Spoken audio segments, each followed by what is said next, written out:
Ngayong kaliwat kanan ang graduation ceremony sa bansa, may mga nagpabilib at hinangaan na nagsipagtapos dahil sa kanilang dedikasyon sa pag-aaral.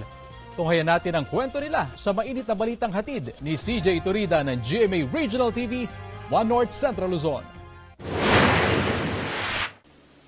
Welcome to the graduation ceremony of kindergarten school year 2023-2024. I am Maverick Cyrus Manangam Huayo, and on behalf of my friends and classmates, we welcome you all to this wonderful event. This is my moment. Yan ang ipinamalas ng 6-year-old na si Maverick Cyrus Pelayo sa pagtatapos ng kindergarten.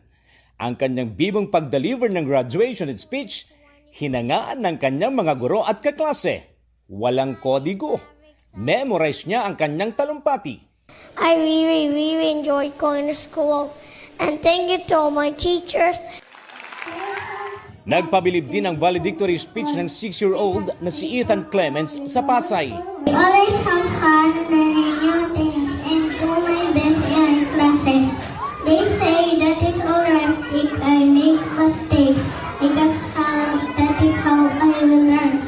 Ang motivational message ni Ethan, tiyak na tatatak di lang sa kanyang mga kamag-aral, kundi maging sa mga estudyante ng buhay. In life, we are stumble and fall, but we can stand up again stronger after learning something new. Ang batang si Sian, nasa honor list din. Pero, sanay na raw siyang walang kasamang magulang tuwing may program sa eskwelahan. Kaya maging sa Recognition Day, tanggap na niyang di makadadalo ang kanyang OFW na ina. Sabi ko, Sian, sino ka-attend sa recognition mo?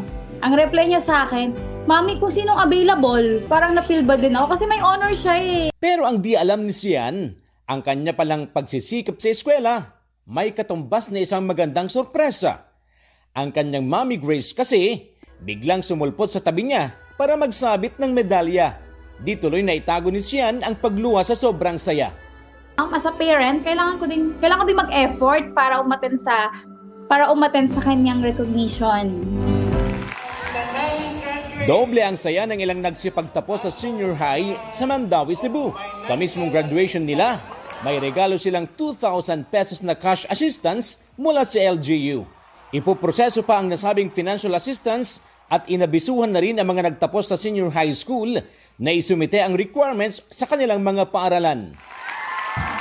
Injured man at naka-wheelchair, dumalo sa kanyang graduation ng isang elementary student sa Talisay, Cebu.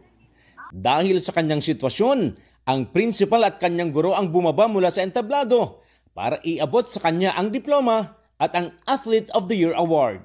Nagtamo kasi si Alfred Cedeño ng fracture sa kanang paa matapos maaksidente sa paglalaro ng baseball sa regional meet.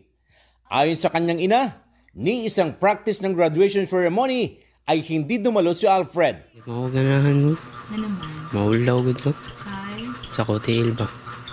Kay lain kayo gud. Na? Dagan kimutan na mga naunsa ko. So, una di ko ganahan mapil. Nagpasalamat si Alfred sa lahat ng mga nagbigay sa kanya ng lakas ng loob. Ring graduation gud bisag seremonya ra ni siya.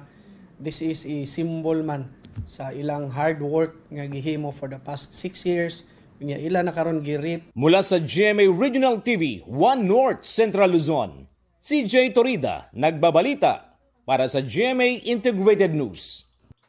Kapuso, alamin ang maiinit na balita. Bisitahin at mag-subscribe sa GMA Integrated News sa YouTube. Sa mga kapuso abroad, samahan nyo kami sa GMA Pinoy TV at sa www.gmanews.tv.